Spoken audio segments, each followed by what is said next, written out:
Oke, Assalamualaikum warahmatullahi wabarakatuh. Nama saya Muhammad Ridho Abidin, NIM 2019 1004 0311449 dari kelas Psikologi E. Nah, di sini saya akan menjelaskan atau sedikit bercerita tentang atraksi interpersonal dan hubungan interpersonal. Apa itu atraksi interpersonal? Atraksi interpersonal turut mempengaruhi komunikasi interpersonal dikarenakan berkaitan dengan ketertarikan komunikator dengan partner komunikasinya, yaitu komunikan. Nah, di sini saya akan menjelaskan sedikit atau bercerita lah. Adapun faktor-faktor yang mempengaruhi atraksi interpersonal itu apa aja sih? Nah, faktor personal yang pertama itu faktor personal. Apa yang dimaksud dengan faktor personal? Faktor personal yang mempengaruhi atraksi antar pribadi, yaitu segala faktor yang berkaitan dengan pribadi seseorang.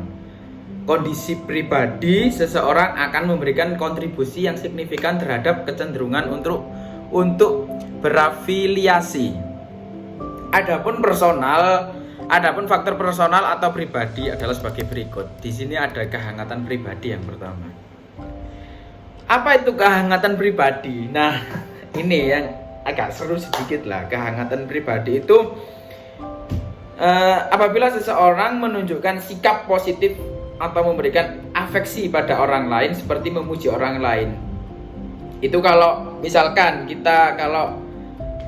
contohnya kayak di dunia editing atau dunia apa gitu, kalau kita melihat karya itu bagus, karya teman saya bagus, maka saya akan memberikan kayak pujian, dan di situ kayak pujian jadi sedikit dorongan gitu. Oh, punya kamu itu bagus, jadi kamu itu harus dilanjutkan lagi. Nah, kenapa? Agar dia itu semangat. Bukan karena pujian itu yang kita berikan itu yang jelek-jelek lah atau apa, itu enggak. Yaitu sikap yang menyukai atau yang positif. Nah, biar itu semangat. Kalau dalam dunia itu memberikan kayak diapresiasi gitu. Kalau di kehangatan pribadi. Nah, yang nomor 2 ada kompetisi atau kemampuan.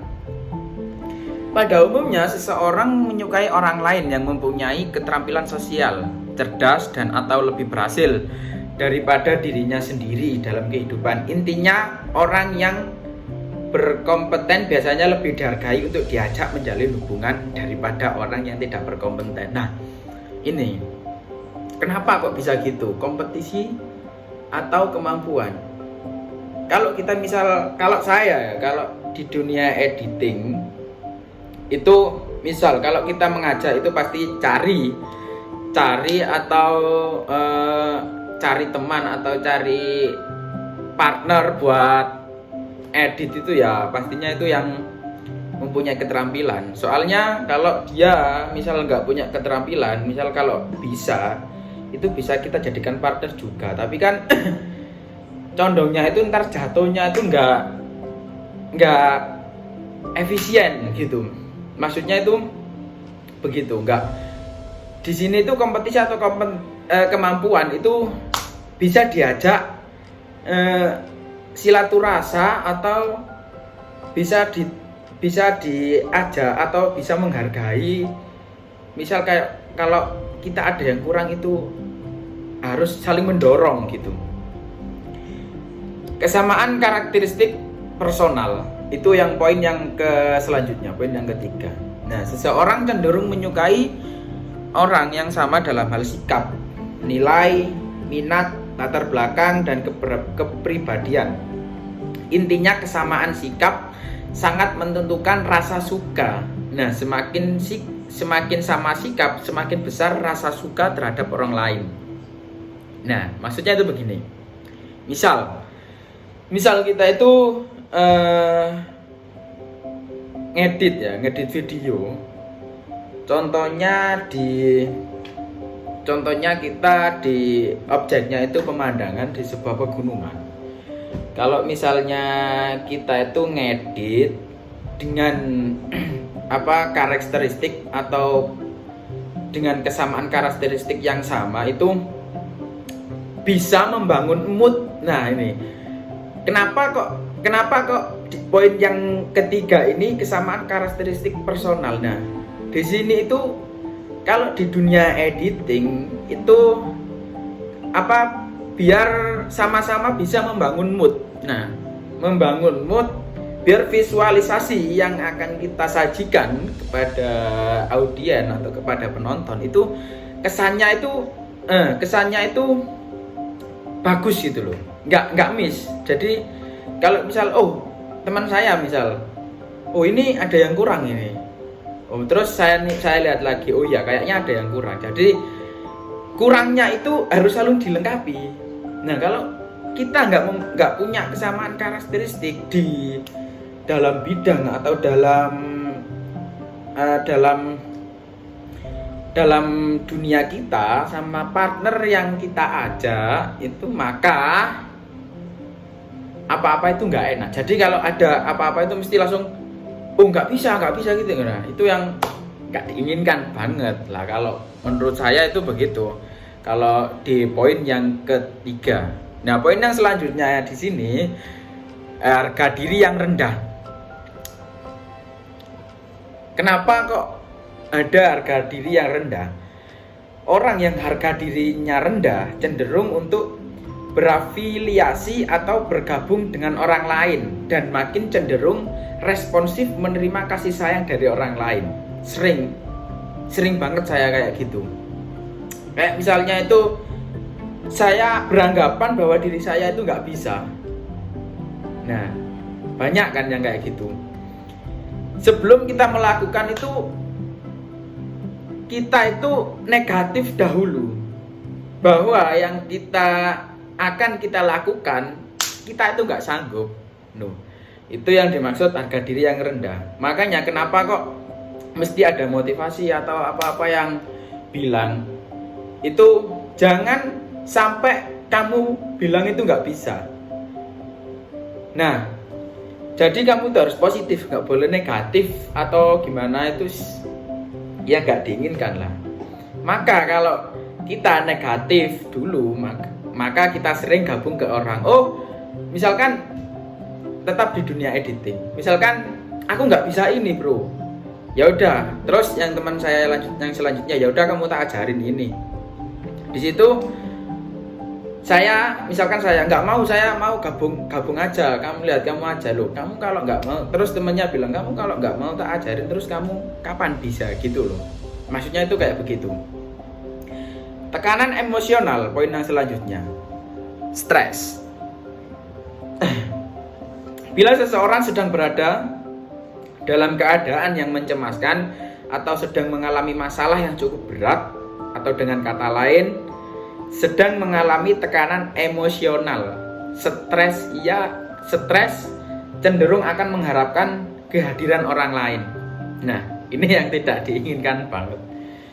Ya, jangan sampai kita itu mempunyai tekanan emosional yang tinggi. Soalnya kalau misalkan kita ngedit video atau bikin film atau bikin sebuah filmmaker pendek, kita itu nggak bisa tekanan emosional itu nggak bisa. Misalkan kalau mentok, jangan dipaksakan.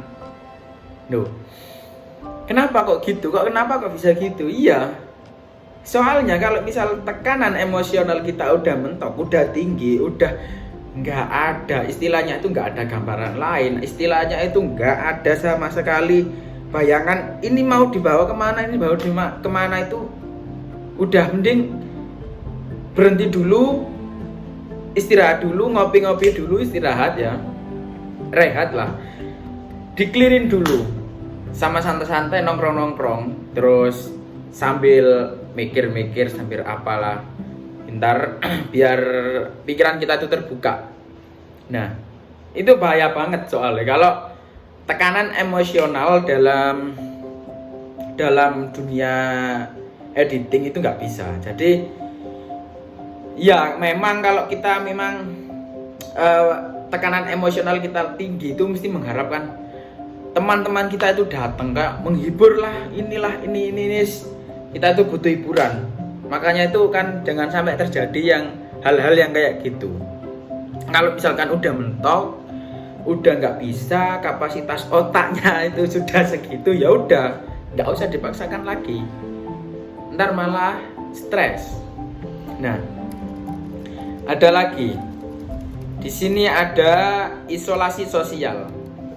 Maksudnya bahwa seorang yang dalam keadaan diisolasi oleh orang lain akan merasa senang apabila kedatangan orang lain dan kehadiran orang lain akan disikapi dan direspon sebagai uluran kasih sayang, sehingga kecenderungan untuk mencintai orang lain akan bertambah.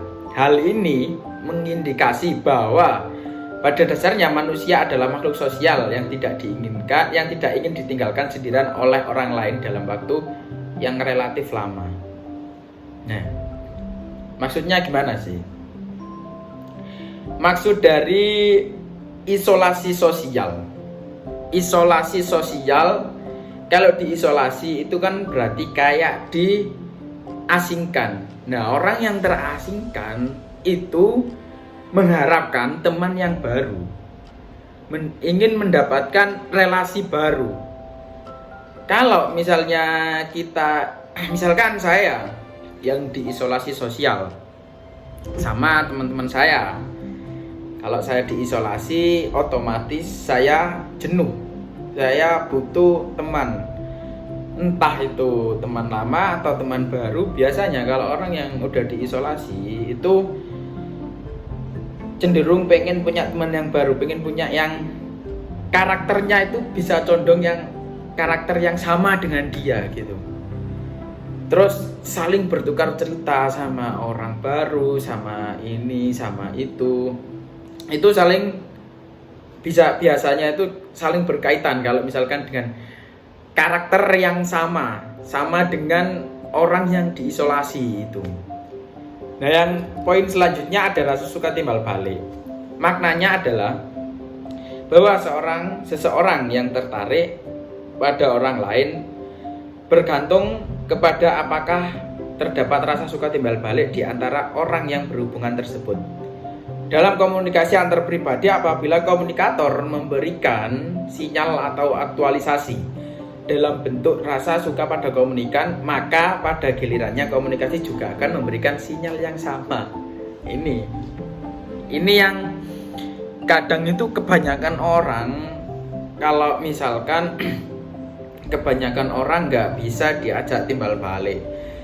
Kita udah ngomong lama, kita udah bercerita sana sini, terus tukar pengalaman, yang satu yang diajak ngomong itu nggak ada respon, kayak ya enggak, ya itu. Jadi rasa suka timbal balik itu penting ya, buat menjadi, kalau misalkan kita nongkrong, kita ngopi, kita apa misalkan gitulah, itu kalau kita ngobrol, kalau kita ngobrol terus ada yang nyambung terus, itu enak, nggak sampai diam gitu. Kalau misalkan kita ngopi terus diam, terus nggak ada yang dibahas, terus nggak ada teman yang bergurau, nggak ada teman yang kamu, misalkan saya ngopi di sini, misalkan gini, misalkan kalau ngopi misal cerita, oh iya tadi kemana aja, tadi aku habis gini loh, kamu ketemu sama ini enggak, itu yang diperlukan kalau di dalam atraksi sosial, itu yang bisa menjadi akrab, bisa menjadi apa, suasana itu menjadi pecah gitu ya, rasa suka timbal balik. Terus yang selanjutnya, kebutuhan yang saling melengkapi. memiliki makna bahwa kebutuhan untuk berhubungan dengan orang lain semakin lama akan semakin kompleks dan beraneka ragam. Kebutuhan untuk berhubungan dengan orang lain seperti mendapatkan kegembiraan, pertolongan, pujian, dan yang lainnya memungkinkan seseorang untuk tertarik pada orang lain. Nah, ini masih nyambung sama rasa suka timbal balik. Kenapa kok demikian ya? Karena kalau misalkan ada teman yang temannya itu merasa nggak bisa atau merasa temannya itu aku ini gagal, aku ini begini. Jadi temannya itu butuh kayak support. Misalkan gagal di dunia, misalkan ngedit gitu ya. Kalau misalkan udah ngedit, ternyata ada yang kurang, ada komponen yang kurang. Nah, itu mesti kan kita udah ngedit lama-lama terus ada satu komponen yang kurang, itu mesti kan kok bisa lupa. Nah, kita tuh memberi dorongan. Nggak apa-apa, namanya manusia bro, jadi nggak usah yang namanya kecewa atau bagaimana, itu mesti dialami orang. Jadi yang diberikan pertolongan itu nggak hanya nolong ketika teman jatuh atau apa. Kita memberi pertolongan seperti memberikan pujian atau memberikan semangat atau support, itu udah salah satu pertolongan dari kita, membangkitkan rasa mood yang udah hilang gara-gara kurangnya satu komponen itu tadi. Misalnya Kak, tiba-tiba semangat itu hilang, terus kita datang, loh nggak apa-apa, ayo terus tak bantu. Nah, itu teman itu ini loh yang dinamakan benar-benar teman. Biasanya kan begitu kan, ada kalau kasarannya lah. Kalau yang selanjutnya nomor 2 itu faktor situasional yang mempengaruhi atraksi antar pribadi, yaitu penguatan. Seseorang menyukai orang lain yang suka rela memberikan ganjaran sebagai penguatan. Salah satu penguatan yang penting adalah persetujuan sosial. Nah, gini, misal kalau kita mau gabung kelompok editing, terus kita nggak punya kemampuan apa-apa, kita terus tahu kalau bahwasanya kita itu biasanya kan dijudge oleh orang lain itu, ojo ambek ariku nggak sok apa-apa, senengane nonot apa gimana ya. Nah, itu yang tidak diinginkan. Penguatan yang di sini itu, misalkan contoh kecil aja, kita gabung kelompok, udah tahu kita itu dalam bahasa sekarang itu bobrok lah, kita itu bobrok. Terus kita gabung kelompok, tiba-tiba ada semua kelompok itu, ya wes nggak apa-apa, ayo gabung sama kita. Nah, di sini itu kan persetujuan sosial gitu loh, yang diberikan kata-kata ya wes ayo gabung loh. Itu kan salah satu, aku bobrok kok diterima sih ambek kelompok iki. Nah, gitu maksudnya, itu seperti itulah. Jadi nggak semua orang itu yang kita pikirkan. Jadi pikiran orang itu kan berbeda-beda ya. Jadi ya positif aja lah kalau kita itu bisa gitu. Tapi ya harus ngasih hubungan timbal balik, itu perlu. Makanya yang kedua ada daya tarik fisik. Maksudnya di sini daya tarik fisik itu penampilan fisik seseorang pada pertemuan pertama sangat menentukan. Hal ini secara nyata dinyatakan bahwa orang yang dianggap menarik lebih disukai daripada yang tidak menarik. Ini saya ambil dari contoh saya pribadi ya. Saya ini kan orangnya kan cenderung suka guyon, suka lawak kalau di tempat umum. Misalkan kalau suka memecah suasana istilahnya. suka memecah suasana itu kalau ya saya sendiri juga kadang kalau misal ada banyak masalah itu ya nggak bisa. Tapi ini saya ambil dari contoh saya sendiri ya. Kayak mayoritas, misalkan daya tarik fisik itu kalau saya mau ngopi atau saya mau kemana gitu mesti kan saya itu biasanya itu dipanggil kodok gitu ya, Rido, tapi panggilan akrabnya itu kodok lah. Aku seneng nek koncoan, misalnya koncoan nambah Rido mesti guyonan senengane wis mesti nek ngopi gak tahu garing, gak tahu sepi, gak tahu mesti guyon. Nah, hal ini menjadikan yang lain yang nggak kenal sama saya itu siapa sih kodok. Nah, jadi gitu. Daya tarik fisik itu namanya. Dikenal sebagai lelucon, dikenal sebagai pelawak. Itu. Contoh dari saya sendiri misalkan. Ya kalau ngopi itu suka ngelawak ya nggak pas ngopi ya, kalau pas di kampus, kalau pas ngedit sama teman-teman itu mesti kalau udah selesai itu guyon, soalnya guyon itu perlu ya, biar kan katanya kalau orang yang suka ketawa itu awet muda katanya, tapi kan ya nggak tahu lagi lah, mungkin ya gitu. Soalnya kan kalau kita sering ketawa itu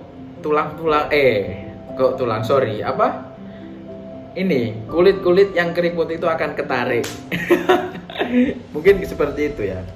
Yang poin selanjutnya di sini, faktor ini memiliki makna kedekatan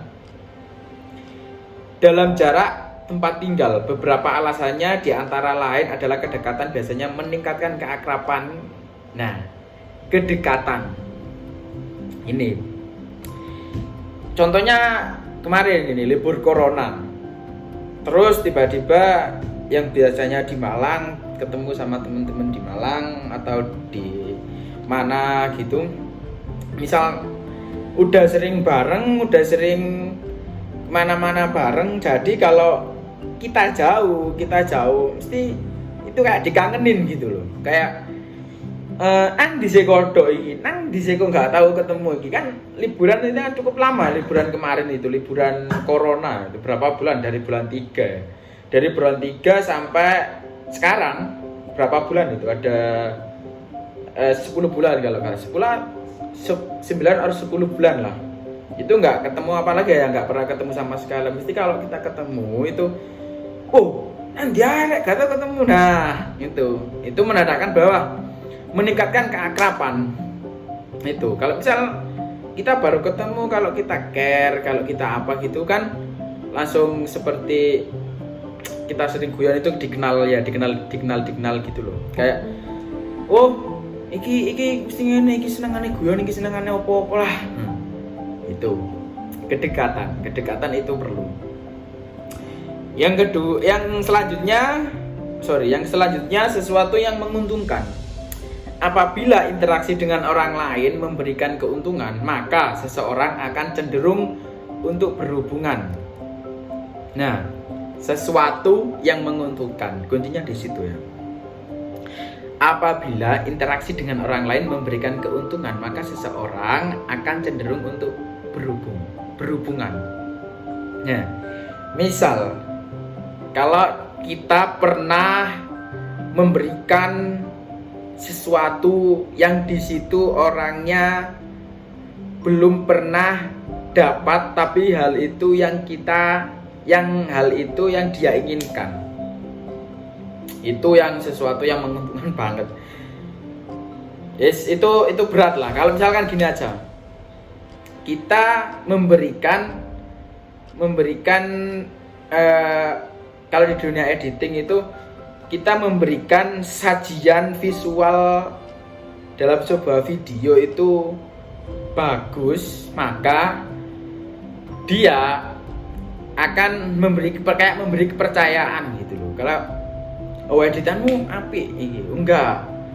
Ini tadi nih awak dhewe iku kudu ngene harus enggak boleh ya kalau kita misal bareng sama teman-teman itu nggak boleh satu ada yang jadi guru, nggak boleh satu ada yang gini, nggak boleh ada yang itu, takutnya ntar kan kayak jadi kayak kesannya itu kayak tinggi banget gitu. Kalau jadi semuanya itu sama, kalau misal menguntungkannya itu enak. Jadi kalau kita yang nggak tahu, jadi kalau misal ilmu yang kita nggak tahu dalam dunia editing itu, oh aku iso iki, duwe penemuan baru iki, oh iya aku kok nggak iso, jadi aku sih dudono iki, ya apa carane iki. Nah di situ akan cenderung saling melengkapi lah istilahnya itu. Yang selanjutnya ada kemiripan. Maknanya bahwa seseorang cenderung tertarik pada orang lain yang mempunyai kemiripan dalam berbagai bidang, seperti agama, ras, latar belakang, sosial, usia, pendidikan, dan sebagainya. Kalau saya sama teman saya, kalau dalam dunia editing ya, dunia ini masih ngomongin soal dunia editing. Kalau kemiripan itu yang tadi itu suka membangun karakter, atau suka, misalkan saya suka kalau bikin video itu di street, misalkan jalanan. Nah teman saya juga suka jalanan. Terus yang kedua, saya itu suka di pemandangan, teman saya juga suka pemandangan. Jadi kalau misal ada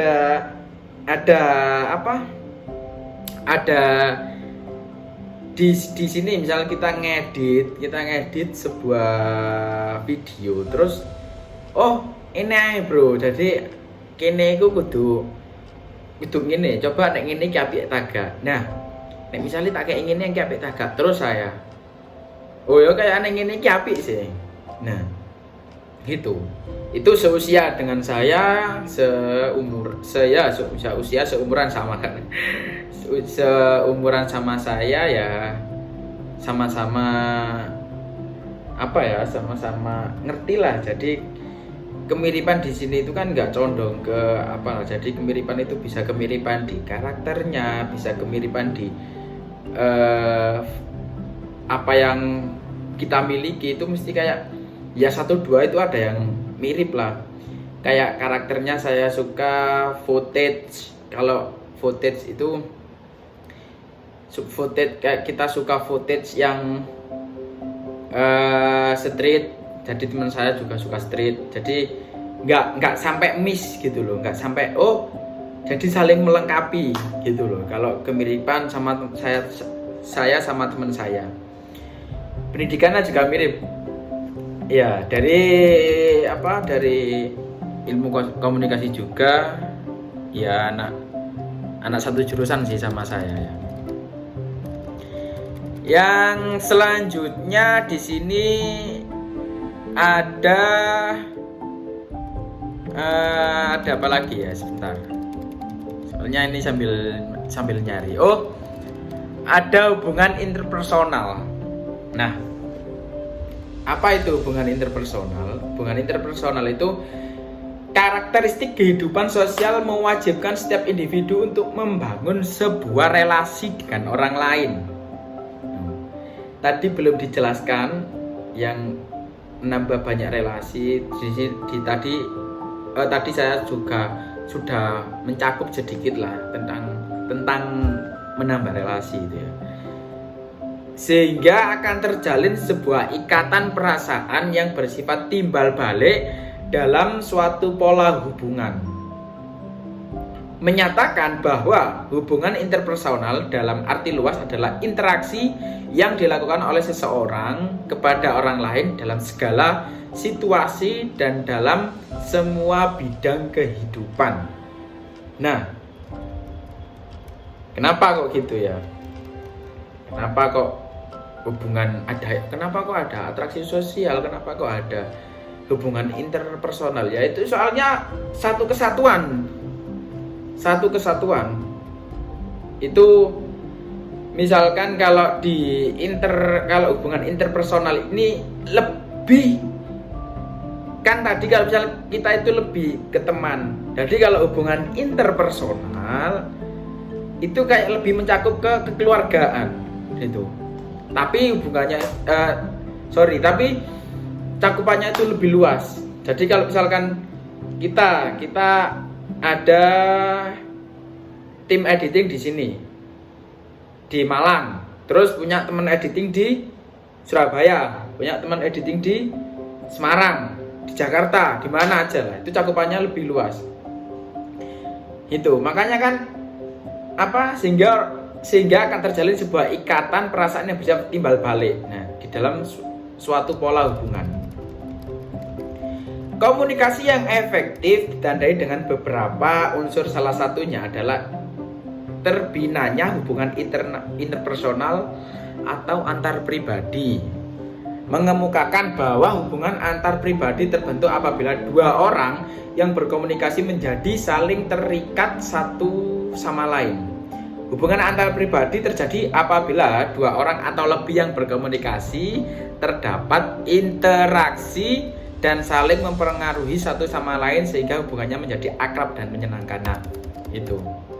Kayak kalau atraksi sosial itu condong masih teman, kalau menurut saya. Tapi kalau interpersonal itu udah menjadi ikatan kayak keluarga gitu. Yang pertama, faktor-faktor yang menumbuhkan hubungan interpersonal itu sikap percaya. Sikap percaya didefinisikan sebagai mengandalkan perilaku orang untuk mencapai tujuan yang dikehendaki, yang pencapaiannya tidak pasti dan dalam situasi yang penuh resiko. Terdapat juga 3 hal yang dapat menumbuhkan sikap percaya, diantaranya menerima, empati, dan kejujuran. Nah, kalau misalkan kita udah punya teman ataupun udah punya teman yang akrab, jangan sampai lah kita itu kayak bohong kayak apa sama teman kita, biar kita itu terus dipercaya kalau pasti lupa kalau dipercaya terus gitulah. Oh, misal kalau kita itu kayak awakmu iki lho gabung ambek iki. Kan teman saya namanya Hilmi ya. Wis misalnya ambil Hilmi wis enak. Wis lah. Nah, gitu. Kenapa kok sampai meyakinkan bahwa Hilmi itu enak? Nah, di sini soalnya kita kan sudah menilai sendiri dari pandangan kita sendiri bahwa Hilmi itu orangnya jujur, orangnya enakan, orangnya itu terimaan dan apalah, pokoknya bukan yang sifat mencela gitulah. Yang kedua, ada sikap suportif, sikap yang mengurangi sikap defensif dalam komunikasi. Orang yang bersikap defensif bila ia tidak menerima, tidak jujur, dan tidak empatis. Komunikasi defensif dapat terjadi karena faktor-faktor personal, ketakutan, kecemasan, harga diri yang rendah. Nah, tadi sudah dijelaskan kan, pengalaman defensif, dan faktor situasional perilaku komunikasi orang lain. Mesti paham lah ya, mestinya paham lah gimana ini maksudnya, gimana ini apa ini kok bisa begini gitu. Kalau kita misalkan kita punya kecelakaan dikit lah, yang di sini yang dimaksud kecelakaan sedikit itu kayak ya nggak ada harga diri lah. Misalkan kayak kita itu sudah nggak percaya diri sama diri kita, itu mesti cemas. Mesti kalau kita mau gabung itu minder gitu loh. Aku iso tak kayak gini. Nah, itu loh. Kalau misalkan kita itu sering diomong orang karena kita itu apalah, kurangnya apalah, kan mesti ya kembali lagi orang itu beda-beda. Itu loh. Makanya kan sikap suportif itu sikap yang mengurangi sikap defensif dalam komunikasi. Orang yang bersikap defensif bila tidak menerima, bila ia tidak jujur dan tidak empatis itu loh. Maksudnya itu begitu. Kalau sering dijudge lah, nah itu sering dijudge itu yang menurut saya apalah. Makanya kita kalau gabung itu aku masih diterima tak sama. Nah, itu. Yang selanjutnya ada sikap terbuka. Sikap terbuka sangat berpengaruh dalam menumbuhkan hubungan interpersonal yang efektif menurut Brooks dan Emmert dalam Jalaluddin Rahmat. Nah, terdapat beberapa karakteristik sikap terbuka, diantaranya menilai pesan secara objektif dengan menggunakan data dan keajekan logika, membedakan dengan mudah, melihat nuansa dan sebagainya, berorientasi pada isi pesan komunikasi, mencari informasi dari berbagai sumber, lebih bersifat profesional dan bersedia mengubah kepercayaannya, mencari pengertian pesan yang tidak sesuai dengan rangkaian kepercayaan. Nah, ini kan udah ada semua ya di sini. Jadi kalau kita itu harus sama orang itu harus saling terbuka lah, jangan menutup-nutupi. Kalau misalkan kita ada masalah atau ya ada sih memang, kalau kita misalkan kalau kita akan ada ya masalah itu jangan dibongkar semuanya, jangan diceritakan kepada teman semuanya ya, beberapa aja. Misalkan kalau masalah sosial ya, masalah kelompok misalkan, kita itu harus saling terbuka, itu perlu.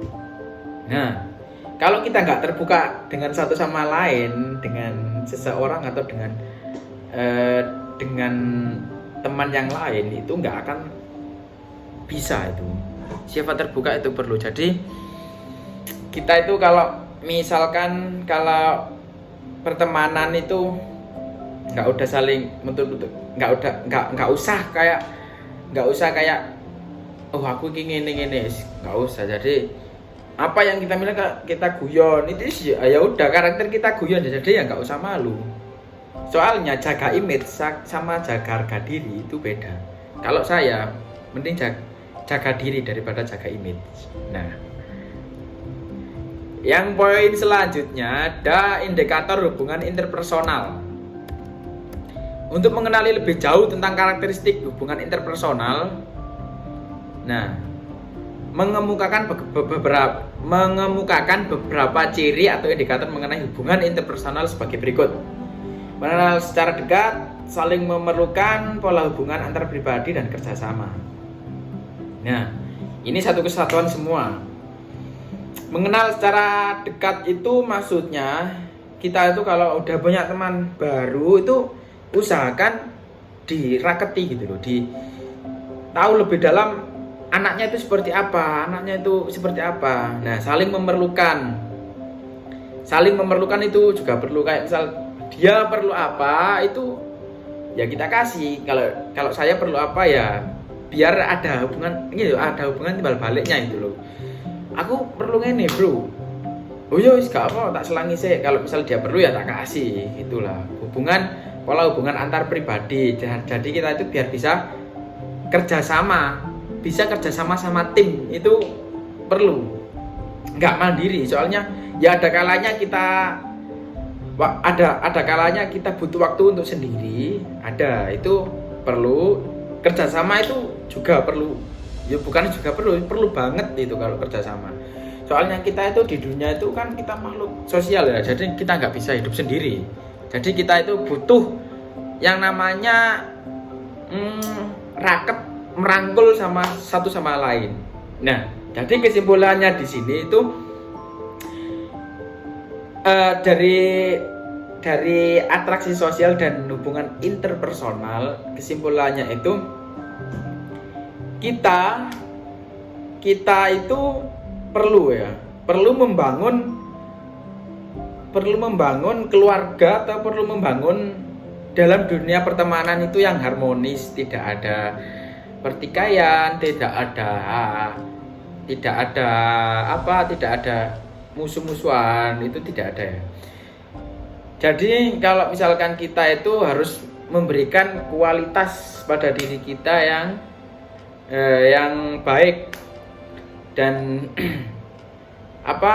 bisa memberikan mood satu sama lain, mood yang baik kepada teman-teman atau rekan kerja atau rekan bisnis yang kita kenal atau yang belum kita kenal itu bisa bisa ditempel juga lah, biar kalau kita mempunyai bisnis atau mempunyai pekerjaan itu biar bisa dibantu. Nah, jadi gitu. Jadi intinya itu hubungan, kalau mempunyai hubungan itu ya saling mendorong, saling support, saling memberikan hubungan timbal balik, itu perlu ya. Mungkin itu saja yang bisa saya sampaikan.